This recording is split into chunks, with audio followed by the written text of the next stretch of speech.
Hello, everyone. It's the Catholic CEO, Henry Kutarna.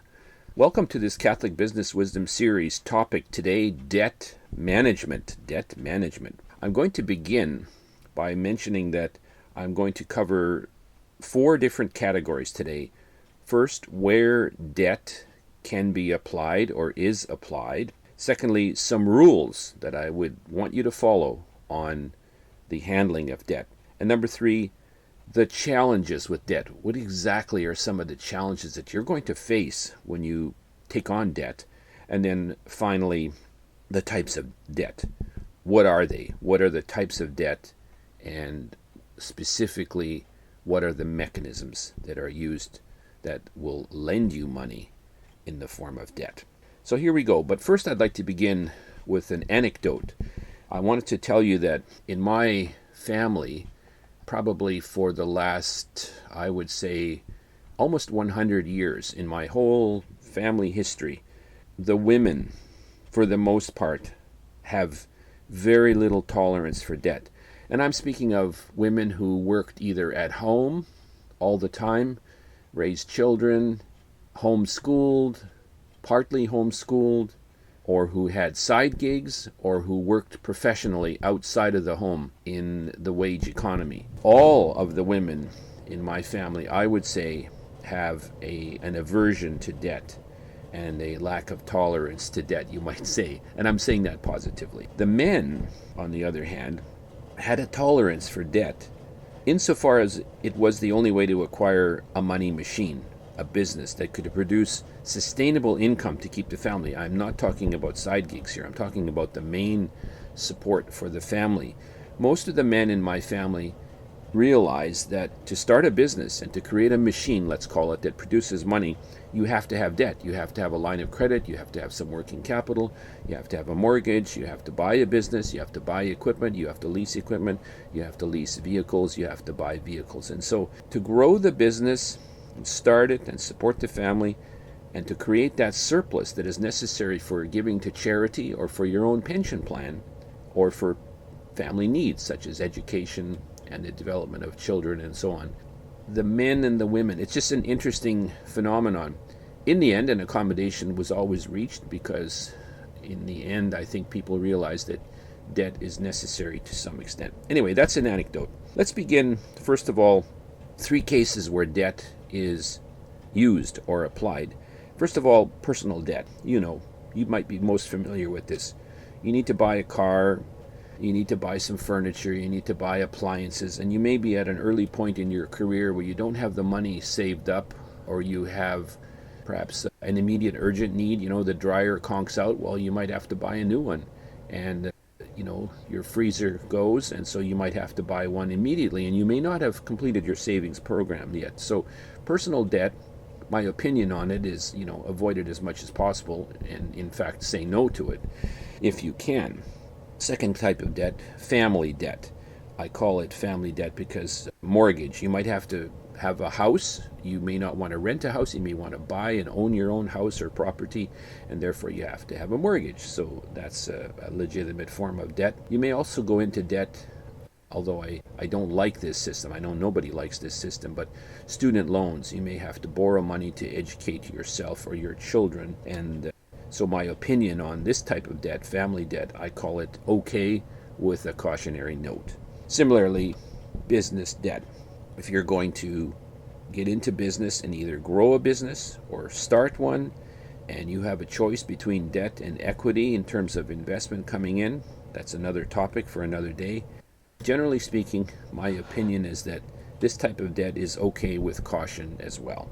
Now, let's move into the rules that I would like to propose for you for handling debt. And there are 3 rules. Number 1, complete a spreadsheet analysis all the time on each type of debt that you take on. Show in a spreadsheet, either learn how to do it yourself or find somebody, a smart young student in finance or MBA student at your local college or university, and simulate how many payments, for how long into the future, at what rate, what level of interest, what level of principal repayment, it's so important to see it visually on a spreadsheet, to understand the consequences of how many months and weeks and years, perhaps, you're going to have to pay that debt back. And secondly, the second rule, read the fine print on every loan, no matter what it is, the smallest consumer loan to buy that deep freeze or refrigerator or something like that. Read the fine print. Understand exactly what you're getting yourself into. What are the rules? What does that financial institution give you for stipulations and criteria? Now, you are powerless. You're not going to be able to negotiate those contracts, but at the same time, read the fine print and understand what is being said of you. The third rule, understand the consequences of default. If you fail for some good or bad reason to not meet your obligation, once you sign that contract, you will follow a process that the debtor will give you. They'll walk you through a process, and in the end, there are consequences, and they could be quite serious. And so it's important that you know those ahead of time. These three rules, I think if you follow them, you will at least have a more clear understanding of what you're about to get yourself into. Let's now move into the second of the three main topics, the types of debt that you're going to encounter. You're going to look for a loan, perhaps, and so you might try to find some money to apply to your business from private, personal sources, friends, family, people who trust you and know you. They might give you a simple loan where they just say, pay me back in X number of months. Maybe it's a small loan. Maybe it's a more formal loan to buy a business, to buy some equipment. And so they might put in front of you a debenture, which is a contract for an obligation to borrow money, or a SAFE, a simple agreement for future equity. This often happens when you are receiving an angel investment. You might get a collateral loan, which is simply a loan that, let's say, to buy a car or to buy some household equipment. You might be able to you go to your office supply store and, you want to buy a computer, and they tell you you can pay for it in, 10 easy payments of $50 a month or something like that. It's called a collateral loan. It's full of fine print, but it's a method of providing you private and institutional money. You could also go to a bank and get a bank loan. You could go to other businesses to borrow money. You can go to organizations that support businesses like the BDC, the Business Development Bank of Canada, or in a state or a province like British Columbia, Alberta, or Texas. You may have SBA loans or other organizations, governmental, non-governmental organizations, not-for-profits that lend money. For example, in the Canadian system, there is an organization called the Community Futures, and so in most of the major cities and towns across the country, there are Community Futures agencies that are set up, little not-for-profits, that have a little pool of money to lend to businesses. In the U.S., there will be SBA loans in small areas. There might even be organizations that support a certain type of loan to an established business or to a startup. Types of debt: number one, loans. Number two, you might have a line of credit or a business expansion loan. It's still a loan, but I'm putting it into a separate category because this type of loan, let's say a line of credit, it's really a loan against the operations of your business, and you need that loan because you may not have collected all the revenue from your sales when the expense needs to be incurred. So you might have to make payroll on, let's say, the 15th of the month, but most of your revenue from the sales of the previous period may not come into, let's say, the 17th, 18th, 19th, or 20th. And if that's the case, you need a line of credit from the bank. So I'm calling a line of credit a separate category, even though it's definitely a loan from the bank. You might lease equipment, and that's also a form of a loan because some institution, some private group or a bank will advance you the funds to buy that piece of equipment, or they will buy that piece of equipment and then they will lease it back to you, and you're going to pay a monthly fee including interest. And so a lease is a type of loan. Factoring is a type of loan that I certainly don't want you to consider or get into, but I want you to be aware of it because sometimes lenders come to you with a loan that is really in a disguised format an actual factoring situation. And what is factoring? Well, it's payments you'll receive from a lender against your receivables. So let's say your customers owe you $10,000, and so the lender might advance you, let's say 80% of that. They might advance you $8,000 so that you can, against those collections coming in at some point in the future, you can actually go and make expenditures like make payroll or buy other equipment or buy your supplies and your inputs for the next round of production. The problem with factoring is that it's a very expensive, high interest rate form, and it's a weekly kind of look at the progress of your business. You can quickly get into trouble in factoring, and so I think it's a last resort item, and I wouldn't want you to be going into it. Mortgage is also a type of debt, and the only thing I want to say about a mortgage is not only read the fine print and follow the rules that I mentioned, but understand some of the tricks of the trade. In a mortgage, for the most part, in North America, when you take out a mortgage against a property, you're going to notice that the interest rate, whether you think it's low or high, whether it's term or long-term, short-term, 25, 30 years, whatever the down payment is, notice what the interest rate is doing. It's stacked up so that in the first 5 to 10 years, usually about 7 years actually, you're going to see that the interest is stacked towards the beginning of the loan. So if you buy a house and you make payments for, let's say, 7 years, you're going to notice that most of those payments go towards interest. Very little goes towards principal. The latter part of the mortgage, let's say it's 25-year mortgage or 30-year mortgage, you're going to notice that the interest portion declines, and you're going to see a greater portion applied to the principal. What's the problem with this? Well, the problem is if you flip houses or you keep moving around and keep upgrading your house, you're going to be paying a lot of interest, and you're going to be gaining a very little amount of equity. Check it out. Run a spreadsheet or get somebody to do it for you, or look online. You'll see that interest, the way the compounding system works in the banking system and the mortgage system, it's heavily stacked to the front. Therefore, it penalizes you if you don't stay in your house for a long term. It's just an interesting phenomenon. Another type of debt is certainly credit card debt or debit cards. Debit card is not really a form of debt because you have to have the money in the bank, but there's always a transaction charge or a fee built into it. Credit card debt, there's so much information on this out there. I'm sure you're very well aware of what we're talking about. The problem with credit card debt is that it's, unless you pay off your minimum balance, unless you make your balance payment every month, you can get into trouble. And if you only make your minimum payment, the way the interest rate works and the doctrine of usury, which we won't talk about in detail today, but I do want to spend some time with you on the topic of the usury and the church's teaching on that. When you are looking at your credit card, if you're paying only the minimum payment, you're going to take a long time before you pay off that debt.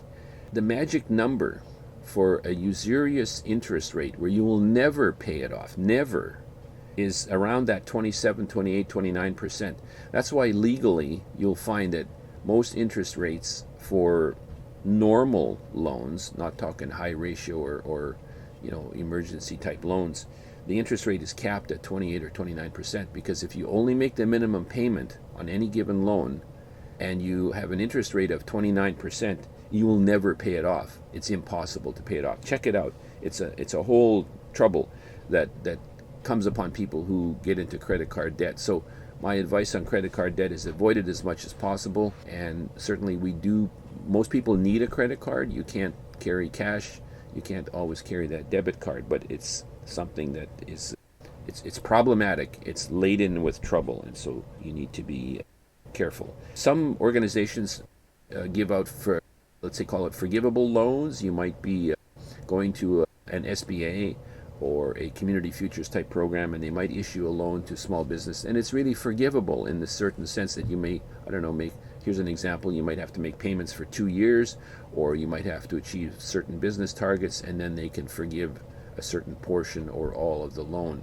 It's not really set out to be simple. It's really a complicated process, but it's an interesting thing to watch for. And if you can see a forgivable loan set up sometime, it's an interesting opportunity. And finally, the caution, Don't be talking to private people who, in effect, are loan sharks or payday loan people. That is a troubling type of business loan, high interest rate, very exploitive, and you want to avoid those as much as possible. Even if you're in an emergency, it's best to avoid those. So that's a quick rundown on the types of debt. I'm going to now move to the third topic today, which is it's really a list of the challenges that you will face with debt. Perhaps these are known to you, but these are the lessons learned over many years watching other businesses and of course participating in the banking and money and banking and loan system myself. There's always a personal guarantee required. So let's say you buy some equipment or you lease some equipment for your business, and you are paying lease payments, and let's say you get into trouble. The business suddenly fails, or there's some challenges in the business. You miss a payment, you're late with a payment, or you actually get into default where you miss several payments. There's still a personal guarantee. So it isn't that they just take your piece of equipment back and you all walk away. No, there's a personal guarantee, so you're still liable for the debt. So read the fine print and understand that that is a typical challenge. Bank loans, mortgages, even if you have mortgage insurance, you're still personally liable for it and may have to sign a personal guarantee, particularly for a business loan. If you're getting a loan from your bank to expand your business, working capital loan, that type of thing, the bank may have a lien or an opportunity to take your business from you, but the personal guarantee part is that you're still personally liable for that debt. And so even though they can take your business, your car, your piece of equipment, whatever it is, you still are liable under the personal guarantee document that you've signed. It's an insidious thing. It's not very pleasant at all, but it's rare. People sometimes brag about, well, I got rid of the personal guarantee. That's very rare these days. And so if you are a normal kind of small business individual, you're going to have to sign a personal guarantee, and hardly able to avoid that. It's a serious thing. So that is a challenge with debt. Another challenge with debt is the potential loss of your property. I'll use a mortgage as an example. Let's say you have a 30-year mortgage and you have faithfully paid that mortgage for 25 years. Well, and then suddenly you go into default. A catastrophe happens in your family and you can no longer make those mortgage payments. Yes, they will take your house. Yes, they will evict you. Yes, you will lose all that equity in the house. Now, if the bank is able to sell that house, let's say it's not a distressed property or it's not an economic slump, if they can sell that house, you may be able to offset a portion or maybe even most of that equity that you've earned in the house. But you don't have access to it easily, and the personal guarantee might still stick with you. It's a rare situation. If someone takes your house, let's say the bank comes and forecloses on your property, your house, you're still highly unlikely to get your equity out, even if you've faithfully paid for 25 out of the 30 years. I'm not saying that happens in every case. I'm just saying there are horror stories out there. So be careful. Look at your mortgage, understand the consequences of what happens, and get some advice. Get some legal or accounting or tax advice from somebody who knows about mortgages and can tell you what the possible challenges and consequences are. We've already mentioned the interest stacking thing with mortgages, that tendency for banks to front end those interest payments on a mortgage to the first usually 5 to 7 years. Very clever. You can criticize the banking system for developing that, but it's advantageous for the banks. And the problem is that there's a lot of turnover, there's a lot of churn in properties in those first 5 to 7 years. And so if you continually do that, you're going to be paying more interest rather than reducing your principal. So that's a problem. You also have mitigation tools. Here's some challenges, yes, but there are some tools to mitigate these challenges that I'm speaking about. You can get mortgage insurance. You can get debt insurance. You can buy, just like life insurance, you can buy insurance against all of your debts. You can buy health insurance. You can buy life insurance. You can buy long-term disability insurance. These are all tools that cost you money, and there is an interest payment on those, yes, if it's a long-term payment built in or tacked on top. But the point is, you can get mitigation tools against this debt, but of course, it's a serious problem, and you still have to be careful and read the fine print. So that's a little summary today of debt management. Those are the usual cautions. It's important that you understand the consequences of what you're taking on. Go back to those 3 rules. Do that spreadsheet analysis. Understand throughout the calendar for the months and weeks and years ahead how much you're going to be paying every month without fail, on time, interest and principal portions. Secondly, read the fine print. Understand what happens to you if you default, or how you clear it off when you're finally finished, or what the impact on your credit rating is. All of these are important. Read the fine print. And then number 3, really understand the consequences of default. Understand if you, for example, that mortgage story, if you make 25 years out of 30 years of payments, you can still lose that house. And so you need to be very careful, have contingency plans, have savings, have all these methods and techniques of preventing yourself from losing that home or losing that business and entering into bankruptcy, which is a very negative thing to go through in life. Go back to the anecdotes I said at the beginning. In my whole extended family, I noticed a difference between what the men and the women saw about debt. The point is, debt is something that is probably a necessary factor in any business that you run or start. It's something that may never be eliminated unless you have some form of cash or savings or wealth to finance a business without the use of debt. You're going to encounter debt, you're going to use it prudently and wisely, but at the same time, it can be a very dangerous weapon that can spring back and, smack you. So there you go. Debt management. God bless you in your work and in your business operations. It's the Catholic CEO, Henry Kutarna. See you next time.